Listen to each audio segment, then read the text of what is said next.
Hi guys, Boris Dorfman here on LBC Capital YouTube channel. So I hear a lot of talk about people saying the market is falling and things are gonna get bad, and we're already in March of 2021. It's been a year since pandemic started, but I get that.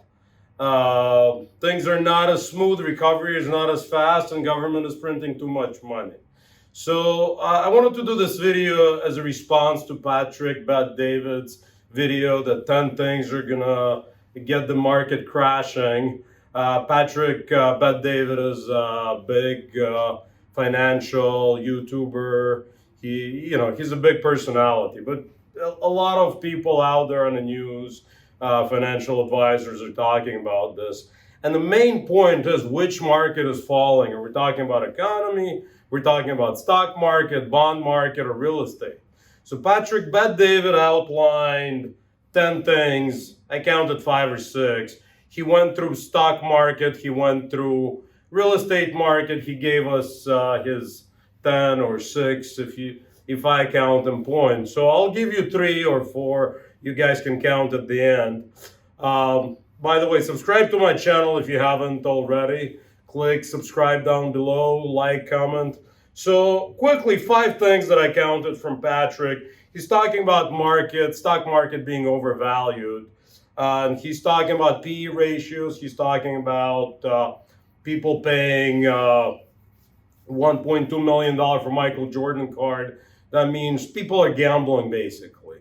And I tend to agree with Patrick on that. Stock market does seem overvalued. In a grand scheme of things, stock market, it's not always relevant, and it's not indicative of what the economy is. Bond market is fairly large now, and all the institutions are playing in bond market, real estate market. But as far as stock market, yes, but read a piece from Ray Dalio lately. They have a proprietary formula at the Bridgewater Fund. He's saying 5% of S&P is overvalued, is in a bubble territory. Market is slightly overvalued, and it does make sense. It does make sense. When you look at the indices, they look obnoxious. PE ratios are high, price per book ratios are one of the highest in the industry. But if you take away Teslas and Amazons and some stupid stocks, I'm not sure if GME or Game something is part of S&P, probably not. But there's a lot of overvalued companies out there. You take those away, are we in a bubble?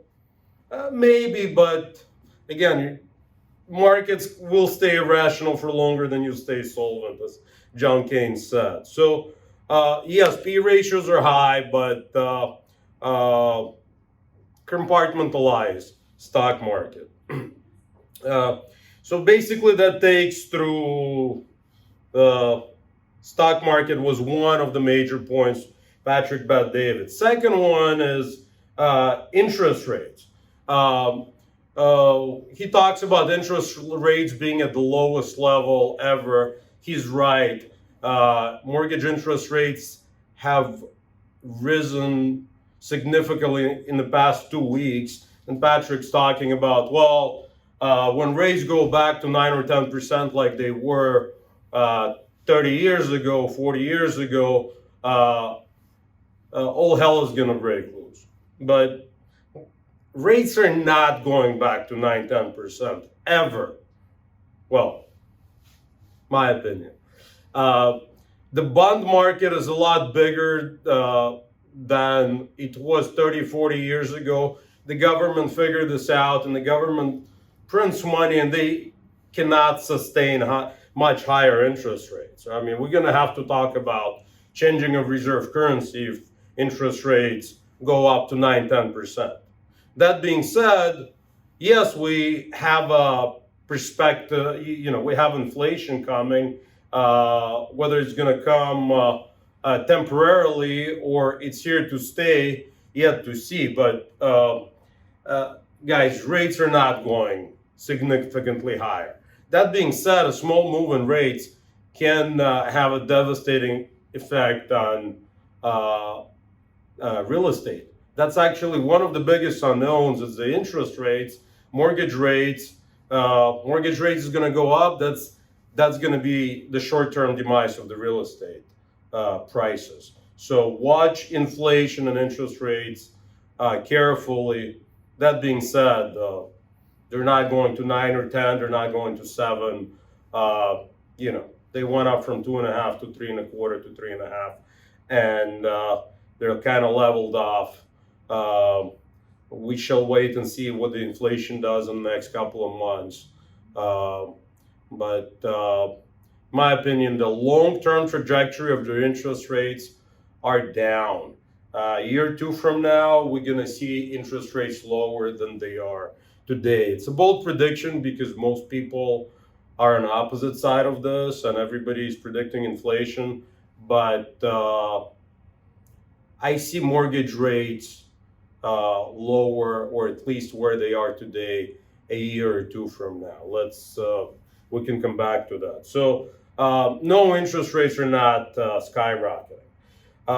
Patrick talks about government trying to raise minimum wage to 15, adding additional pressures to inflation. I completely agree with him, and his video came out 2-3 weeks ago. It looks like Congress, it looks like it didn't pass. So we're not going to see across the board nationwide increase in a minimum wage. So strike that, but I completely agree with Patrick. It's, when the economy is trying to gain a footing, further restrictions on the wage, on the labor market is not good. And printing money, yeah. I've done a lot of economic videos in the past years since pandemic started, and the last one I made some predictions. I could not predict another $1.9 trillion in stimulus. So eventually, when you print money, you don't actually print money. It's the paper that you need to sell. It's the government treasuries, the notes that have to be actioned off. So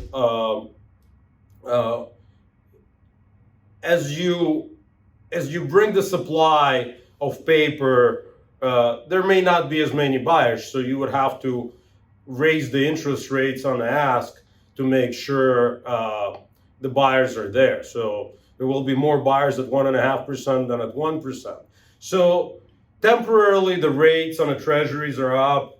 Obviously, the mortgage rates follow. The more money the government prints, the more imbalances are there. On one hand, they have to print to stimulate the economy. But don't forget, it takes 6 to 9 months to see the effect of the stimulus. So, anyways, stimulus printing money, hope they're done with, on 1.9.